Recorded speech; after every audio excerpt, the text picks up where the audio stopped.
नमस्कार किसान साथियों, कैसे हो आप सब। मैं हूं आपका दोस्त कन्हैया धाकड़। दोस्तों, आज बात करने वाले हैं अपन खेत का जो बेसिक काम होता है ना, जो पूरे साल अपने को मदद देता है, पूरे साल काम आता है। तो अभी चल रहा है मई जून का महीना, और इस समय में हम खेत की जितनी तैयारी कर लेंगे ना, वो पूरे साल अपने काम में आएगी।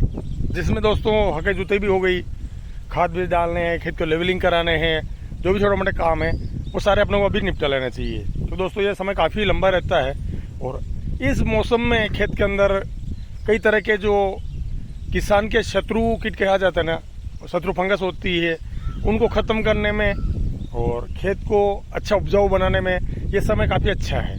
काफ़ी समय भी मिलता है, गर्मी बहुत ज़्यादा रहती है, गर्म हवाएं चलती हैं, तो खेत में पलटा पलटी से फंगस खत्म हो जाती है। अंदर जो लार्वा पड़े रहते हैं, अंडे पड़े रहते हैं, वो खत्म हो जाते हैं। जो फंगस होती है ना, वो खत्म हो जाती है। तो दोस्तों आइए आज हम एक ऐसे टॉपिक पे बात करने वाले हैं जो खेती के लिए और किसानों के लिए बहुत ही आवश्यक, अति आवश्यक है।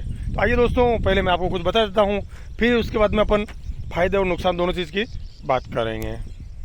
तो किसान साथियों, जैसा कि आप देख पा रहे हैं, यहाँ पे कुछ क्यारियाँ नुमा हल्की डोलियाँ हैं। दोस्तों ये क्यारियाँ नहीं है, यहाँ मिट्टी का थोड़ा खिंचाव कराया था अपनों ने, कहीं ज़्यादा ऊंची थी, थोड़ी नीची कराई, नीची थी वहाँ पे ऊंची करवाई, इस तरह से इसका अपनों ने लेवल कराया। दोस्तों ऊपर की साइड मैं थोड़ा जूम करके बताता हूँ आपको, वो दोस्तों वहाँ पर एक ढेर पड़ा हुआ है, मैं अंगुली सीध में देख लेना आपको, वहाँ पे अपनों ने लेज़र से लेवलिंग कराया था। साथ ही साथ दोस्तों वहाँ पे खाद का ढेर भी अपनों ने लगा रखा है। वो दोस्तों कच्चा खाद था, और इधर आप देख पा रहे होंगे अपनों ने लगभग आधे खेत में कई ढेर लगा रखे। दोस्तों मैं लगभग 3 से 4 ट्रॉली खाद, देसी खाद होता है ना, जो 3 ट्रॉली डालता हूँ बीघे का। यदि अपन एकड़ की बात करें तो 5 से 6 ट्रॉली अपन प्रति एकड़ डालते हैं।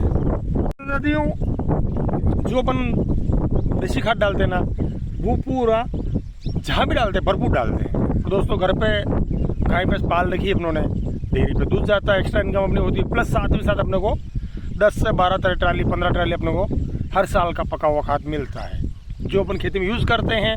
और इससे रासायनिक खाद पर अपना जो निर्भरता रहती है ना, वो कम हो जाती है। दूसरी बात दोस्तों, जो रासायनिक खाद अपन खेत में देते हैं वो पूरी तरह से लगता है। तो दोस्तों वीडियो में आगे डिस्कस करने वाले हैं, क्यों लगता है, कैसा लगता है और किस तरह से फायदेमंद है। ठीक है दोस्तों, तो ये होगी देसी खाद की बात।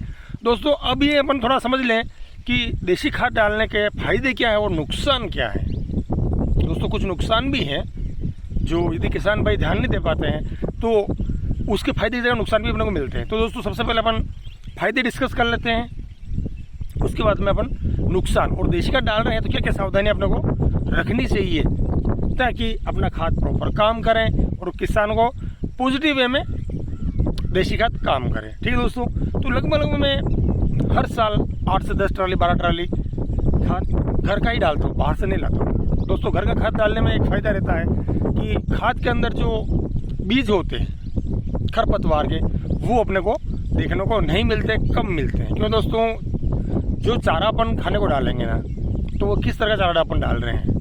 यदि अपन खरपतवार वाले घास है, चारा है, वो डाल रहे हैं, तो निश्चित रूप से गोबर के साथ में कुछ दाने ऐसे आएंगे जो आगे जाकर वापस खेत के अंदर खरपतवार होगा। लेकिन दोस्तों अपने घर का अपने को पता है कि अपन किस तरह का उनको खाना देते हैं। यदि अपन बाहर से ला के बकरी का खाद या कहीं दूसरी जगह से अपन खाद ला के डालेंगे, तो निश्चित रूप से वहाँ खरपतवार बहुत ज़्यादा अधिक होगा। और सबसे ज़्यादा है दोस्तों भी खरपतवार का काम चल रहा है गाजर घास का। यदि बाहर से लाएंगे अपन खाद ना, तो वहाँ बहुत ज़्यादा संभावना होती है कि उसके साथ में गाजर घास आएगी ही आएगी। ठीक है दोस्तों, तो अब बात करते हैं अपन देसी खाद के फायदे की।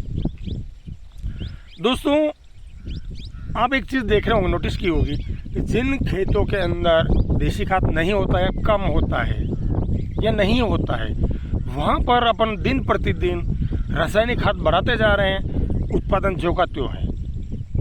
मतलब लागत बढ़ती जा रही है, इनकम के नाम पे अपने को एक्स्ट्रा कुछ नहीं मिल रहा है। पहले 10 किलो 15 किलो में अपना काम हो जाता था खाद में, चाहे वो DAP हो, यूरिया हो या फिर पोटाश हो, लगभग मात्रा यही रहती थी। अब दोस्तों 20 से 25 किलो और कहीं कहीं तो पूरा पूरा बैग भी डालना पड़ रहा है, लेकिन फिर भी उत्पादन जो का त्यों है। और दोस्तों यकीन मानिए, मैं 2 साल से लगभग मेरा खाद का बजट आधा है, 10 से 20 किलो में मैं काम कर रहा हूँ। दोस्तों एक चीज़ और बता दो आपको इस वीडियो के जरिए कि एक मैं बहुत ज़्यादा एक्सपेरिमेंट करने वाला हूँ, बहुत ही मतलब पॉजिटिव वे में एक्सपेरिमेंट करने वाला हूँ, और वो तैयारी में जुगाड़ तैयार कर रहा हूँ, उसका पूरी डिटेल पूरा वीडियो आपके साथ में शेयर करूँगा, ठीक है, खाद देने के लिए। दोस्तों उससे भी अपना खाद का खर्चा आधा हो जाएगा। तो दोस्तों बात कर रहे थे अपन देसी खाद की। तो दोस्तों जो खाद अपन देते हैं ना, रासायनिक खाद, उसको खाने के लिए, उसको ख़त्म करने के, उसको गलाने के लिए देसी खाद के अंदर ऐसे ऐसे बैक्टीरिया पाए जाते हैं जो उस खाद को गला देते हैं, खा लेते हैं और पौधे की जड़ों तक जिस रूप में खाद चाहिए उस रूप में पहुंचा देते हैं। पानी सोखने की क्षमता बढ़ा देते हैं, खेत में जो मिट्टी की उर्वरक शक्ति है वो बढ़ा देते हैं। पौधे को स्ट्रेस से बचाने के लिए, हर चीज़ में पौधे के लिए और ज़मीन की उच्च गुणवत्ता के लिए देसी खाद बहुत ज़रूरी है। इसमें ऐसे ऐसे बैक्टीरिया पाए जाते हैं ना जो खेत के लिए और फसल के लिए बहुत ही ज़रूरी है। तो दोस्तों निश्चित रूप से देसी खाद डालना चाहिए, लेकिन दोस्तों इसमें अपने को नुकसान क्या है उस पर भी एक नज़र अपन डाल लेते हैं। दोस्तों नुकसान ये रहता है कि जब खेत के अंदर अपन खाद डालते हैं ना, तो पका हुआ, ध्यान रखना, पका हुआ खाद होगा ना, वो फसल को, खेत को कहीं से कहीं तक नुकसान नहीं देगा। लेकिन जो कच्चा खाद रहता है, जो सही से पक नहीं पाता है, ठीक है, वो खेत के लिए भी नुकसानदायक है, क्योंकि दोस्तों वो उसकी जो डिकम्पोज होने की प्रक्रिया है कच्चे खाद की, वो प्रक्रिया खेत के अंदर होगी। तो दोस्तों निश्चित रूप से वहाँ पर दीमक लगेगी या फंगस लगेगी, क्यों जो डिकम्पोज होने की प्रक्रिया होती है दोस्तों, उसमें निश्चित रूप से क्यों एक तरह से कह सकते हैं सड़ेगा, वो सड़ेगा तो वहाँ फंगस पैदा होना स्वाभाविक सी बात है। दोस्तों कुछ सेंसिटिव फसलें ऐसी होती है ना, जो यदि जड़ों में फंगस लग जाए फसल बर्बाद हो जाती है।